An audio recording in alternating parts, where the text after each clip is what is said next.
How is Partygate, as it's come to be known, viewed by Conservatives outside the Westminster bubble?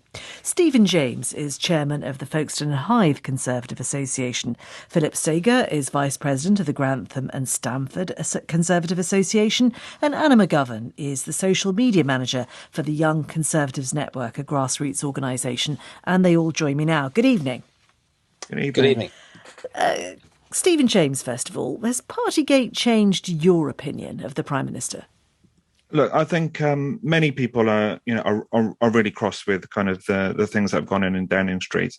But I think when we were looking at potential leaders for our party and Boris was there in front of us, we knew he was an unconventional character. We knew that he was somebody who was going to push the boundaries of kind of what we already know as our kind of traditional Tory leaders. And if you're going to compare Boris to the previous Prime Minister, Theresa May, they are polar opposites.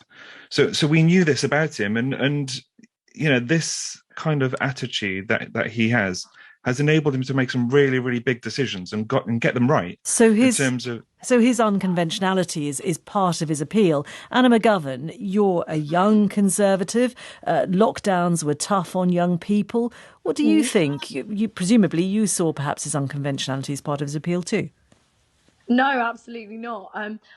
As we all know, any Prime Minister that was coming into this role during coronavirus or seriously unprecedented time for all of us, it was going to be a really big job for anyone to take on. So we need to have someone in charge that we can really look up to and will lead us through this time, in the right way. And I think a lot of young people, especially, they've looked at Boris Johnson and they've seen like himself and other people just blatantly disregarding the rules that they made themselves, and there's constantly revelations coming out of all the parties they've been having and the breaches of the rules. So I think a lot of people would find it hard to respect him as a Prime Minister, because I think a lot of people in 2019 did support him, and then now I think he's going to lose a lot of support, and actually I don't know if he will stay in this role after this. And just to be clear, you joined the Conservative Party in 2019 because you supported Boris and his agenda. Okay. Yes, I did. Yes. Okay. And now I'm finding it very difficult to be able to support him because this has had a huge impact on all of our lives. Like coronavirus has really impacted all of us in many different ways. And then seeing this blatant disrespect of coronavirus breaches and everything when they made the rules, I think it's a huge disrespect on the people. Philip Sagar, what do you think? Well, I was initially angry like everybody else when I was reading the supposed breaking of the law and the lockdown rules. I was angry. I had friends who couldn't hold proper funerals for their loved ones. But, I've had time to reflect on it now and to consider that the hand of one scorned Dominic Cummings is most likely orchestrating this drip, drip, drip of daily, weekly news to get Boris out. And should we actually be responding as the electorate to the whims and fancies of Dominic Cummings? Is it the right time to get rid of PM? No, I don't think it is. There are more important issues to talk about.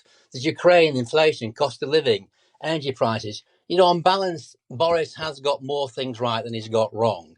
Yes, he is unconventional. The public love him for his fallibility and his way of saying things that they were thinking but were too frightened to probably say.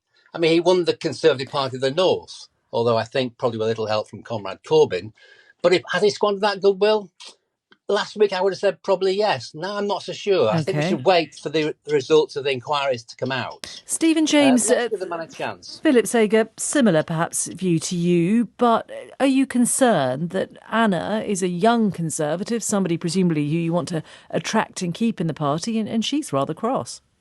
Yeah, absolutely. And I would encourage Anna to kind of, take a step back and look at his successes, because I think, one of the stats that has recently come out is that youth unemployment is the lowest since records have begun. So, I would suggest that maybe Anna should focus on that rather than whether the Prime Minister had a birthday cake or not.